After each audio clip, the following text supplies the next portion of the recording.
Good morning, everybody. Just to kick off this series this morning, and just get rich or die trying. Get rich or die trying. That's an interesting purpose to follow. Some of you may recognize that as a 50 Cent, or I think we're supposed to call him 50 Cent, reference to an album that he put out. And for many people, that was a purpose that they were quite happy to follow. You might have another musical reference. I'm showing my age here. The other day I was suddenly thinking about the song. It goes like this. 25 years and my life is still trying to get up that great big hill of hope for a destination. Or in my case, it's 42 years and I'm still trying to get up that great big hill of hope for a destination. And this morning I want to talk to us about understanding our purpose. And these days, we might finish singing that song and it goes, what's going on? And with all these things that's happening around us, we instead of saying, what's going on? And we wonder what is going on. And even if we did what the song said, the Four Non Blondes sing at the top of their lungs, what's going on? You question, well, who is actually going to hear us, right? Other than our immediate neighbors, who's actually going to hear us? Because we are just 1 in 7 billion people. 1 in 7 billion. That's almost, even if you just think about that, that's insignificant. But if you think about the fact that we're just on a planet, which is part of a solar system, and scientists say that if the Milky Way, if our solar system was the size of a 5 rupee coin, right? If our solar system was the size of our 5 rupee coin, the Milky Way is the size of the entire continent of North America. That's how big and vast just the Milky Way is, right? So our solar system is the size of a 5 rupee coin, and the Milky Way is the size of the continent, not the continent of a map. This is actually, think about the continent of North America. Great, now I know which camera I'm talking to. So that's huge. Now that's just the Milky Way galaxy. Scientists tell us that the universe has 2 trillion galaxies. That's a lot of zeros that should be coming up on the screen now. And they estimate that those 2 trillion galaxies contain, listen to this, contain more stars than all the sand particles on Earth. That's mind-blowing, right? The universe contains 2 trillion galaxies, and that contains more stars than all the sand particles. You've been to the beach. Think about the Sahara Desert, right? Think about the Gobi Desert. All the sand particles put together, the universe has more stars than that. That's just incredibly mind-blowing. And to be honest, I don't even have to tell you stuff. You just have to be in a room with maybe 20, 30 people, maybe even with just your extended families to feel a sense of insignificance and small sometimes. And it's no wonder that we have this underlying sense or need for purpose or meaning when we think about our tiny, tiny, tiny microscopic little place in this grand universe. Our hearts echo the words of a poet in the Bible, in the book of Psalms, who says, what is man that you are mindful of him, or the son of man that you care for him? And it's a valid question. But I would suggest that our quest for meaning and purpose is actually a quest for significance. Our quest for meaning and purpose is really a quest for significance. So I want to deal with that question first. Am I significant? Do I matter? If you're telling me there are that many stars in the universe, what am I? What is the purpose of my 80 to 90 years on this life? Do I matter? Am I significant?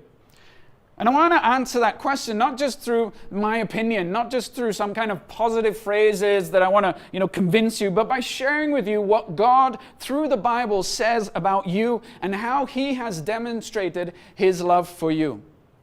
You see, we are significant regardless of the scale, the size, the clarity, the sense, or the progress along any purpose or calling. Your significance is not in how wonderful your kids are, or the size of your home, or the car you drive, or the clothes you wear, the degree that you have, where your kids live. It's not about the size of your bank account. It's not even how much you give to society. It's not even how you may serve in church and how you serve people. Your significance is not tied to any of that. I want to read a few verses for you from the Bible. In the book of Psalms, which is in the Old Testament, Psalm 103 should come up on the screen for you. It says, "As for man, his days are like grass. He flourishes like a flower of the field, for the wind passes over it, and it is gone. And even its place knows it no more." And then the next verse, "But the steadfast love of the Lord is from everlasting to everlasting." But the steadfast love. So even though we may be here just for microscopic seconds in the grand scheme of eternity, the steadfast love of God is there for you. 1 John, moving into the New Testament in the Bible, 1 John 3 verse 1 says, "Behold what manner of love the Father, God the Father, has lavished on us, that we should be called" what? "Children of God." And that is what we are. That is fact. That is what we are. John 15:16 tells us we have been appointed and chosen to bear fruit. There's significance. Ephesians 2, chapter 2, verse 10 says, "I can approach God, this God who created the mind-blowingly vast universe. I can approach that God with freedom and confidence." And then Romans 5, verse 8 tells us that even while we were sinners, in our worst place, when we could do nothing good, nothing of significance, Jesus Christ died for us, so that our sin, which blocked our relationship with God, would be no more a barrier, and we could have a relationship with this incredible Creator. That's significance right there. Your significance is in the fact that God created you, that He loves you, that He made you, and He calls you His child, and He demonstrated His love for you by sending Jesus to die on a cross so that you could be in relationship with God the Father. So that is your significance right there. Now we talk of purpose. Now it's releasing to know that our significance is not tied up in what we do or who knows us or what our job title is or the size of our bank account, etc. But we still want to know, but I'm here. What is my fundamental question? What is my fundamental purpose? What am I here for? Even if I don't derive my significance from what I do, I still want to know, what am I supposed to do? What am I supposed to do with these 80 years, with this breath that I've been given? Does it really matter? And I've struggled with that for many, many years. In my school days, at the end of my yearbook, I said, people write these weird sort of quotes or stuff, and ambition, my ambition when I was graduating from school, I said, my ambition is to have one. My ambition was to have an ambition. And I'm still waiting to fulfill that ambition.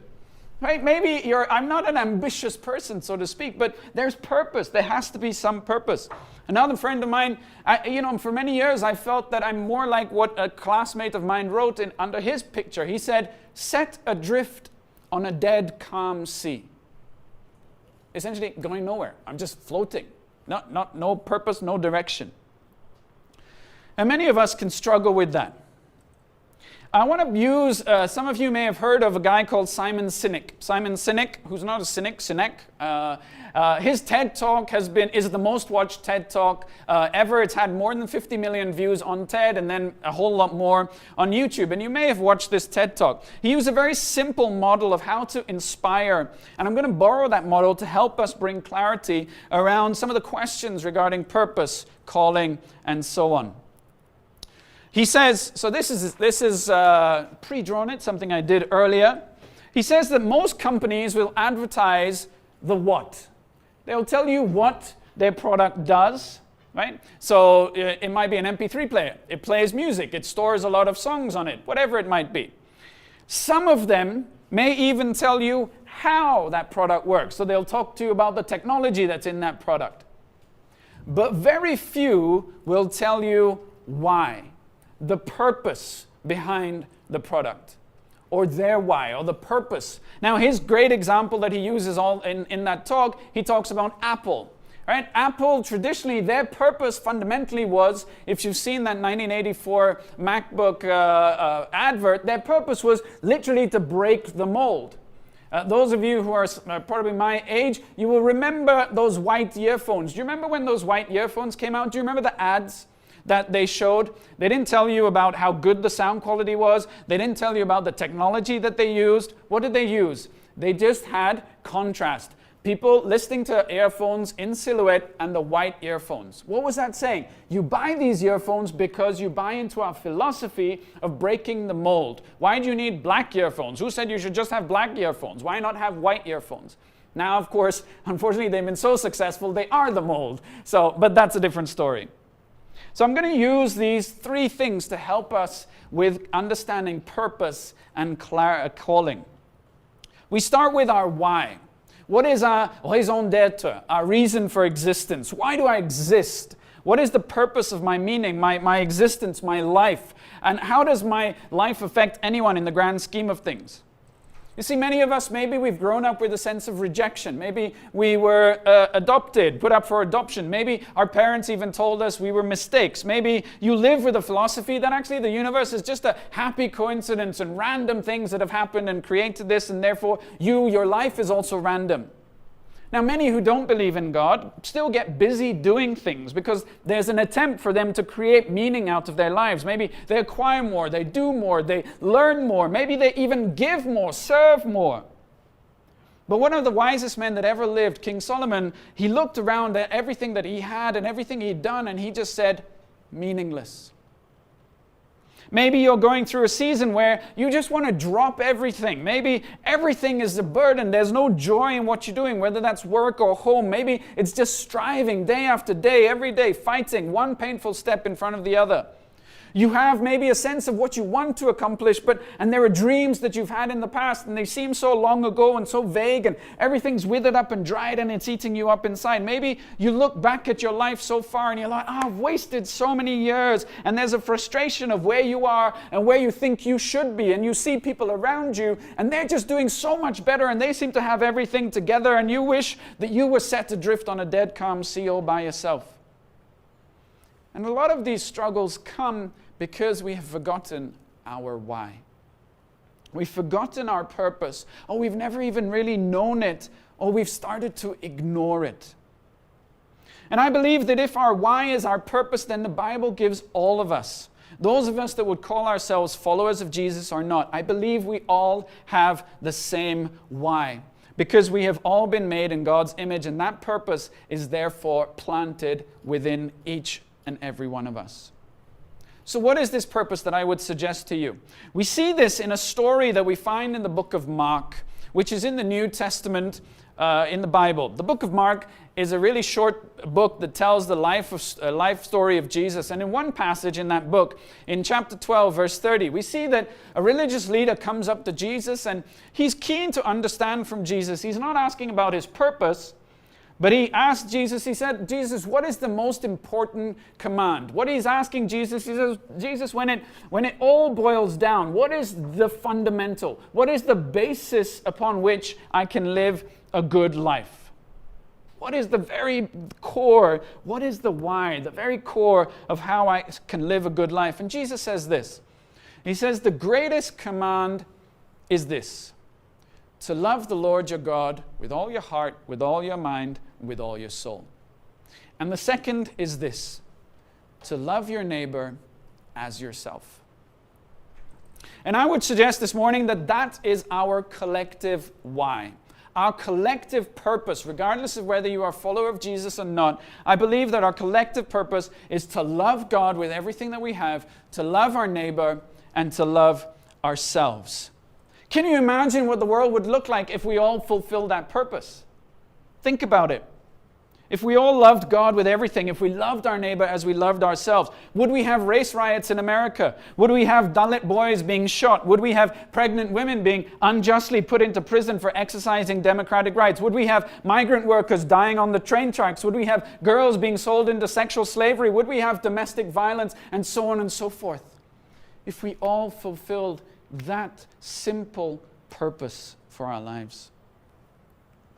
Note the trinity of the purpose. That we need to love God, we need to love people, and we need to love ourselves. Very often we will agree with this and we will agree with this to an extent. But we struggle with this whole concept of loving ourselves. Well, isn't that selfish? But actually it's super important for us to learn to love ourselves, because what does Jesus say? He says, love your neighbor as you love yourself. Essentially he's saying, well, you can't love your neighbor if you don't love yourself.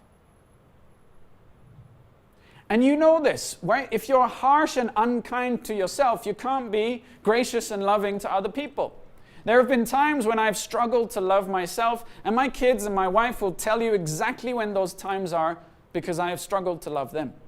It's a natural thing. You can't love other people if you don't love yourself.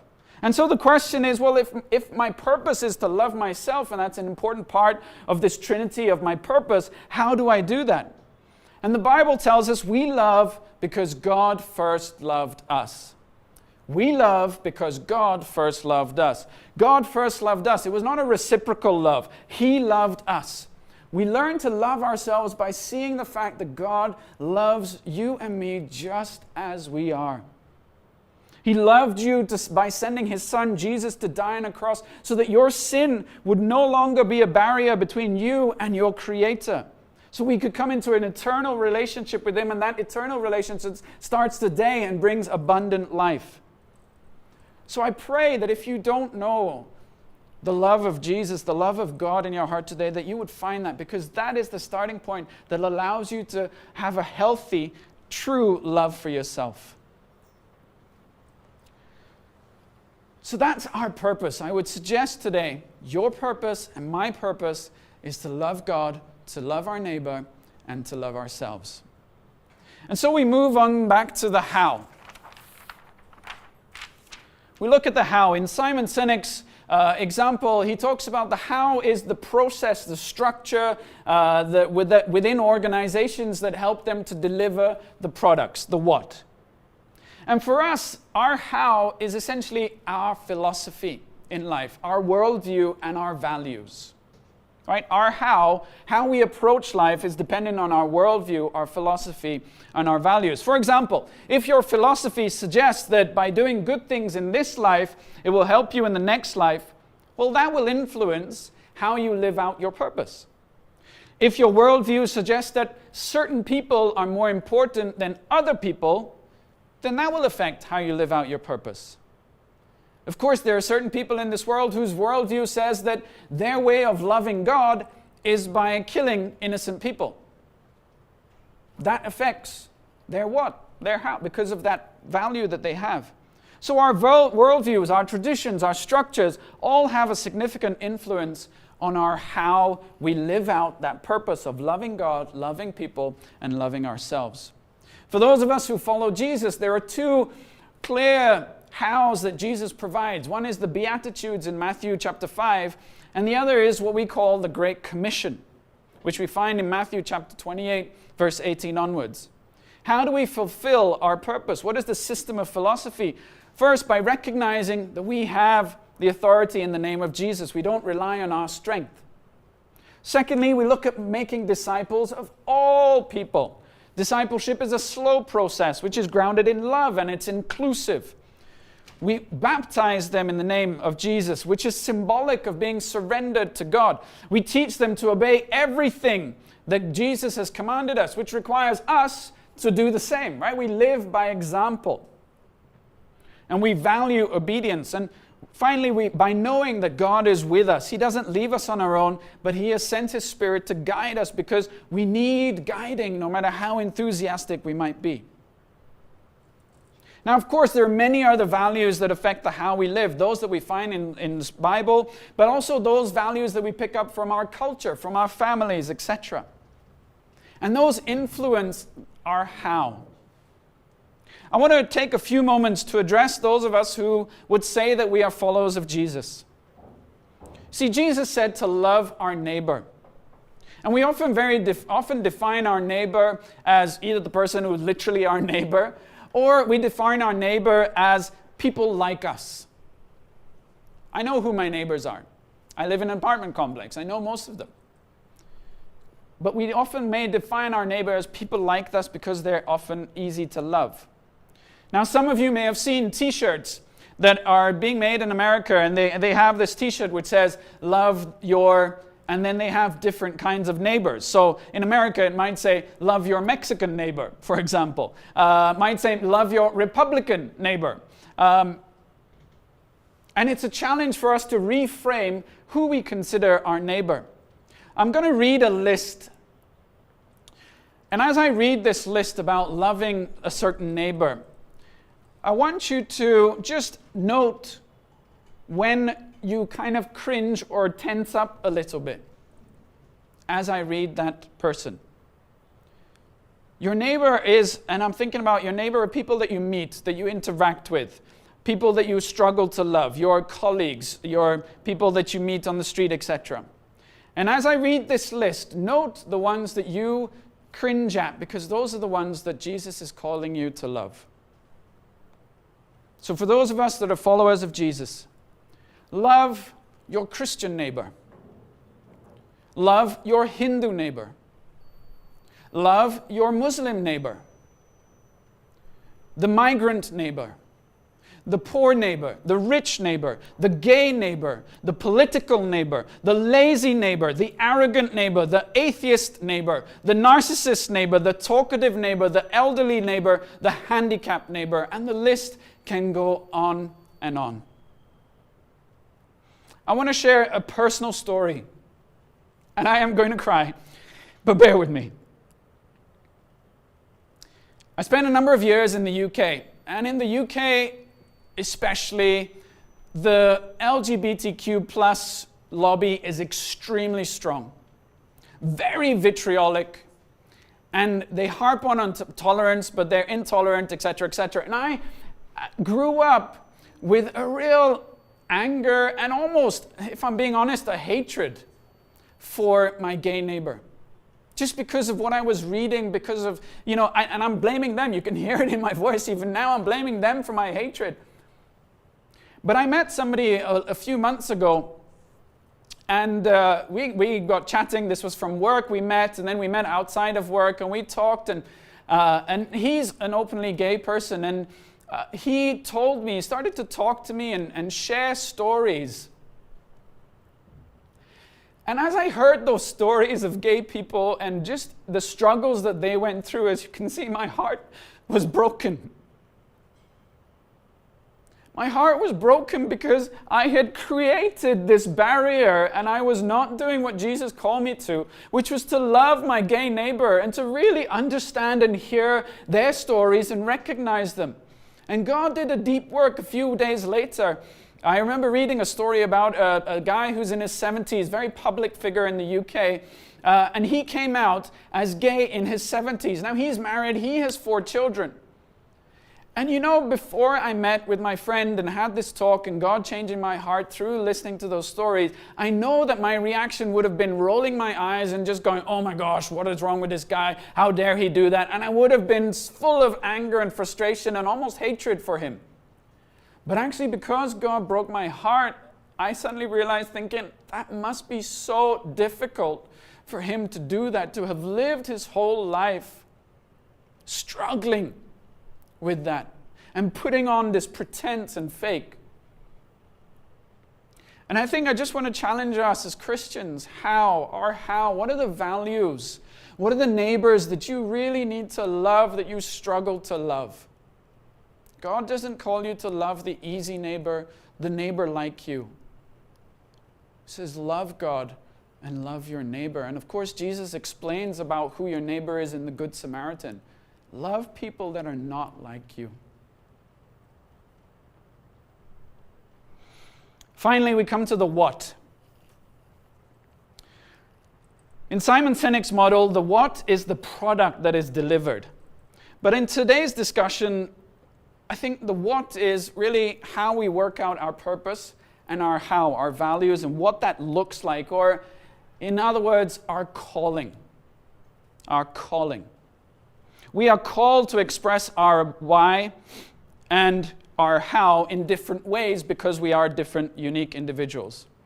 Some people may be called to different nations. Some people are called to different people groups within the nation. Some people are called to where they are born, to a specific target market within their own city. Some people were called to work with children, to work with trauma victims, migrant workers. Some people are called just to be fathers and look after their home and love their immediate neighbors. Some are called to make lots of money, that give lots of money. Some are called to be influencers in high society or in government systems. And this, I think, is where most of us get confused between calling and purpose. I would argue that your purpose remains the same. Love God, love your neighbor, and love yourself. How you do it remains largely consistent. Your values may change over time as you connect with God, etc., and as you live in different cultures. But your what may go from season to season. Now, for some people, they may have a life calling.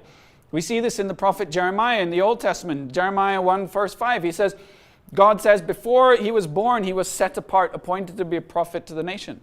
But very few of us have given this very clear life calling that this is all I'm going to do for the rest of my life. So the fundamental question now is, well, what is my calling, therefore?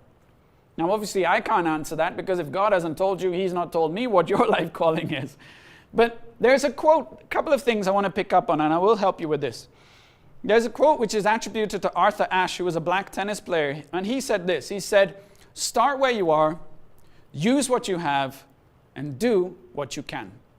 Start where you are, use what you have, do what you can. And that's really it. One example of this is a friend of ours, Divya. She was recently taken by the heartbreaking plight of the migrant workers because of COVID-19, and she wanted to do something about it. So she started where she was at home. She looked at what skills she has, and she's a great, excellent seamstress. And so she decided that she was going to make and sell scrunchies, those things that girls wear on their hair, and charge people 100 rupees, and the entire amount was going to go to an NGO that's on the ground helping migrant workers.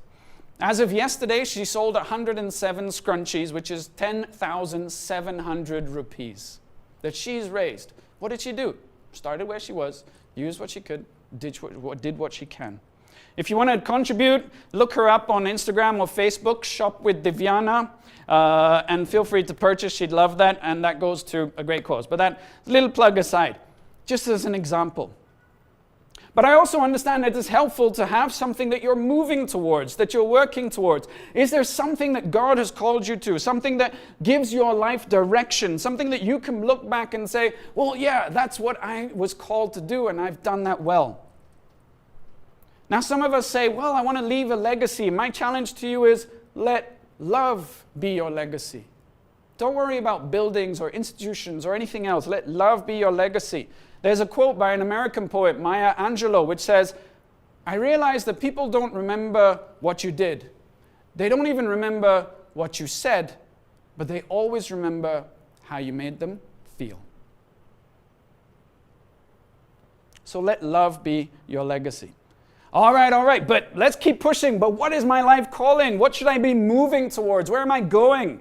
What should I do? Well, firstly, let me suggest calling doesn't necessarily mean it's full-time. Okay, we often think, well, the calling means I have to dedicate 24 hours, 7 to that calling. Your calling could be just something that you do on an evening, one evening a week. Maybe even it's just for 6 months. That's it. For some, it may be a full-time, lifelong thing. For a season, we're called, now whatever it is, we're called to love in the mundane. We're called to love in the mundane. Let that sink in. That's the daily life, the daily grind of getting kids ready for school, homeschool, working from home, being a son, a daughter, the daily grind. You're called to be a good father, good spouse, good neighbor, good colleague, good manager, good member of the local community. To love within the daily mundane. Because why? There's joy in that. When you realize that, hey, that's still fulfilling my purpose. My purpose is to love God, love my neighbor as I love myself. and therefore there's joy. You don't need to have these big, massive thoughts and ideas. This week at Home Circle, which is our little life group that meets in the middle of the week, we were listening to God for words of encouragement and for one another. And Priscilla brought a word for Natalie, and she said Natalie was like a nut. Now, I said Natalie was like a nut, not Natalie is a nut. That's a different, a different perspective. But she said Natalie was like a nut, like cashew nuts, walnuts, almonds, etc. They're small, but they pack so much nutrient and richness and protein in them. And she said that, Natalie, you know, you may not be able to spend a lot of time with people, but whatever time you spend with them, it is rich, it is nutrient, it is loving, and it has a real effect. Now, that was specifically for Natalie, but actually, I need to encourage all of us to remember that's true. Even if you've just got a few minutes with somebody, what you bring to them, that love that you bring to your neighbor, is packed with rich nutrients, and it's so important. So finally, how do I find my calling? All right, I gave you 3 suggestions. Firstly, your calling is gift-based. More often than not, your calling is gift-based. Think about what are the strengths that you have within you. What are the things that you're good at? Are you good at gathering people? Are you good at hospitality, playing an instrument, being super intellectual, having debates, sports, making jewelry, scrunchies, generosity, entrepreneurship, running a business or contributing to a business, or skills of being a great father or mother? Whatever your strengths are is often where your calling will come from. Often. If you're not sure what your strengths are, ask people who you love, that you trust, that you live with, that you work with, or do a psychometric test. The other day I was reading one that I'd done a few years ago, and it said, psychology, counseling, and educational interests may hold great appeal to him, that's me, as part of his business role. What do I do now? I'm an executive coach, and I design and deliver learning for medium to large organizations. It fits right in. Now, if you feel strongly called to something, maybe you feel strongly called to work with a people group, but you feel you don't have the gifts, well, build on that. Learn to play an instrument, learn a language, whatever it might be. You can add to those gifts. So that's the first thing. It's gift-based. Now, second thing is grace-based. There are 2 aspects to this idea of grace-based. Firstly, do you have a special grace for a particular demographic, a people group, or an issue? Maybe every time you read something about child labor or sex trafficking, your heart really breaks. Maybe like our friend Fiona from the UK, she had a heart and a special grace for the elderly, and so she set up coffee mornings for the elderly.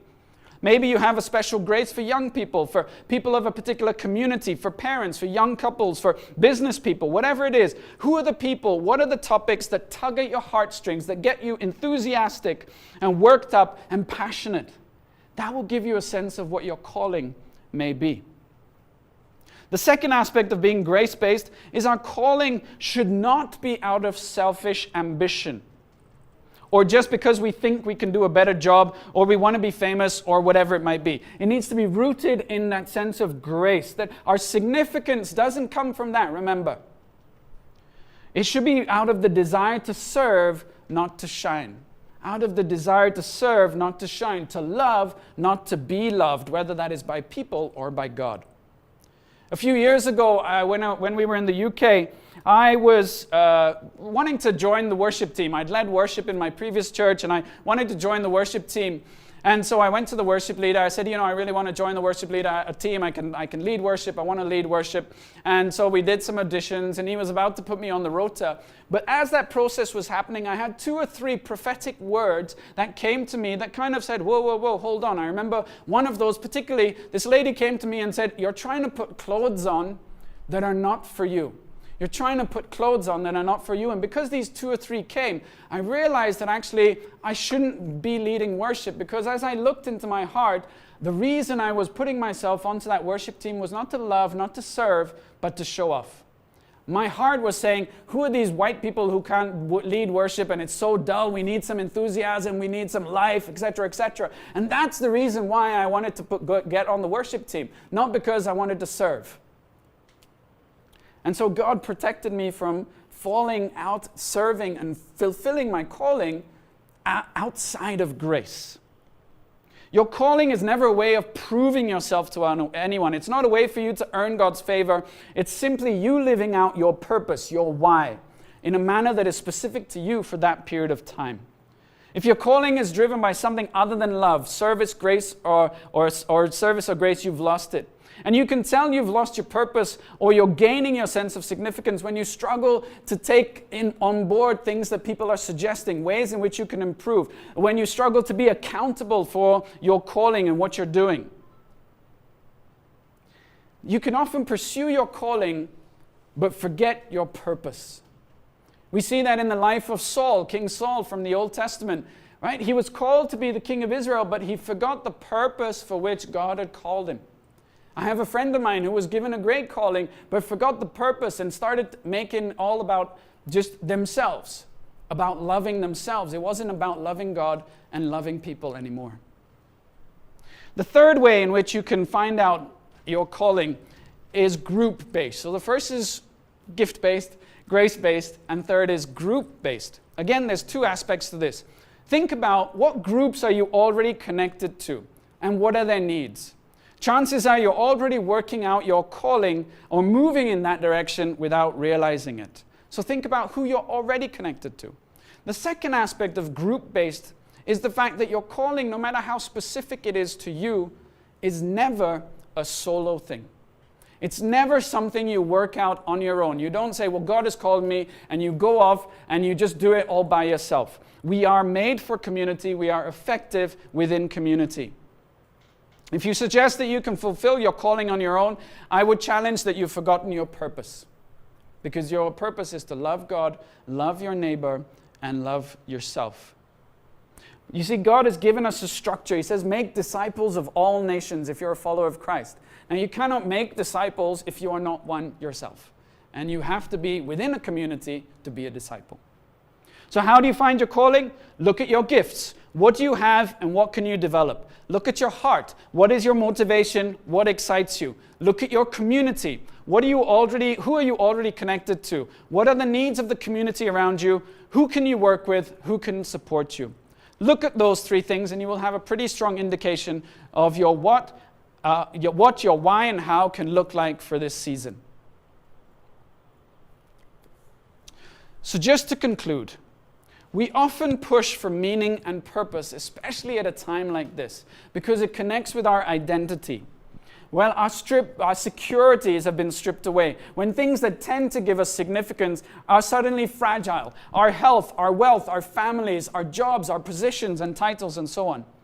But today God would say to you, you are significant not because of anything around you, but simply because you are His child. That is all. And that is enough. Nothing you can do can add to that significance. You are the apple of His eye. There may be a trillion stars, trillions of stars in the universe, but God says He is deeply interested in you, that He knows you, He loves you, He adores you, and you are more important to Him than all those stars put together. Your significance is immovable. Accept it. If you're watching with someone, if there's someone next to you, turn to them right now and say, I am significant. No. Turn to them, say it with conviction. Say it from deep within. Say, I am significant. And if you're not with anybody, shout it at the top of your lungs. I am significant, because that is the truth. Isn't that so freeing? Your significance is not about your purpose.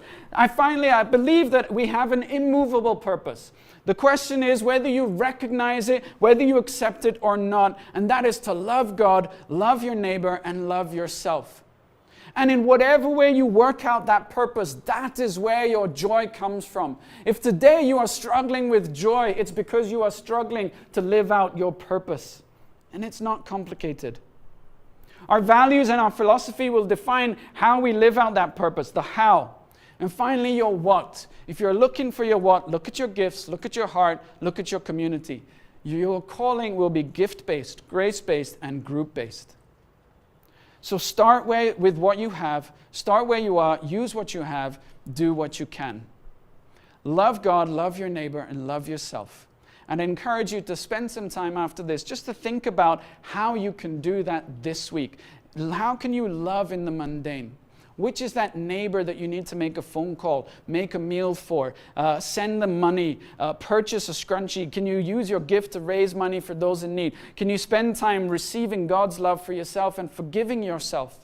Think about practical ways that you can commit to loving God and loving your neighbor this week. When you do that, you will find joy, because no matter how big or small, when we are fulfilling our purpose, we will find our joy, because that's what we were made to do. Amen.